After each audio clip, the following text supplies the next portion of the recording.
کبھی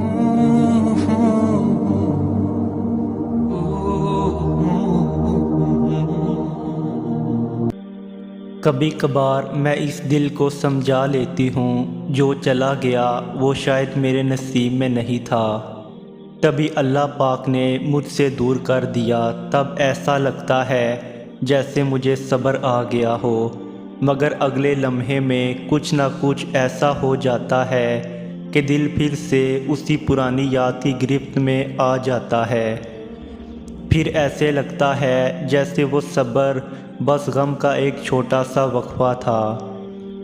پھر دل اللہ سے ضد کرنے لگتا ہے، اللہ سے پھر وہی چیز مانگنے لگتا ہے اور پھر سے اسی کرب میں مبتلا ہو جاتا ہے۔ یہ ادھوری باتیں اور یادیں نہ جانے کیوں پیچھا نہیں چھوڑتی، نہ جانے کیوں وہی چیز دل کو پسند آ جاتی ہے جو مل نہیں سکتی، نہ جانے کیوں ہم عمر بھر بلا وجہ بھاگتے رہتے ہیں۔ کاش اس وقت اللہ تعالیٰ ہمیں اتنی طاقت دے کہ ہم اس کی مصلحتوں کو سمجھ سکیں اور صحیح اور غلط میں خود کو فرق سمجھا سکیں۔ لیکن اگر ایسا ہو تو پھر آزمائش کیسے ہوگی، ہمارے یقین کا امتحان کیسے لیا جائے گا؟ اس لیے کبھی کبھار کچھ برا ہونے میں ہی ہمارے لیے بہتری ہوتی ہے، کیونکہ وہ چیز ہمیں بری لگ رہی ہوتی ہے، لیکن اللہ تو سب جانتا ہے، وہی صبر دینے والا ہے۔ اے اللہ، میرے لیے جو بہتر ہے مجھے وہ عطا فرما۔ میں انسان ہوں اور میری آرزوئیں اور خواہشیں بھی زیادہ ہیں، میری کمزوریاں بھی میرے ساتھ ساتھ ہیں اور تو پروردگار متعلق ہے۔ میں بہت دست بستہ انداز میں غرض کرتا ہوں کہ مجھے کچھ ایسی چیز عطا فرما جو مجھے بھی پسند آئے اور میرے ارد گرد رہنے والوں کو، میری عزیز و اقارب کو بھی پسند ہو اور اس میں تیری رحمت بھی شامل ہو۔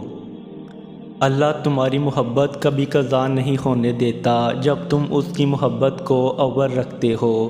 جب تم اس پر توکل رکھتے ہو تو وہ کبھی اس توکل کا مان نہیں توڑتا۔ وہ جانتا ہے کہ اس کے لیے صبر کرنا کتنا مشکل ہو رہا ہے، پر جو وہ تمہارے لیے سوچ رہا ہے، تمہارا یہ صبر اس کے سامنے بہت معمولی ہے، کیونکہ وہ امتحان انہی سے لیتا ہے جو اسے پیارے ہوتے ہیں، جن پر اسے مان ہوتا ہے یہ آخری وقت تک مجھے منائیں گے اور مجھ سے مایوس نہیں ہوں گے، جو آزمائش طویل ہونے پر دعائیں طویل کر دیں، جو اگر ٹوٹیں گے تو سجدے طویل کر دیں گے۔ صبر اور دعائیں کرنے والے اللہ کو بہت پیارے ہوتے ہیں۔ اگر وہ آزماتا تو یقین رکھنے والوں کے لیے مدد بھی بھیجتا ہے، صبر کرنے والوں کے لیے صلہ بھی تیار رکھتا ہے۔ توکل رکھو، کیونکہ اللہ کے معجزے توکل رکھنے والوں کے لیے ہیں، تمہارے لیے نہیں۔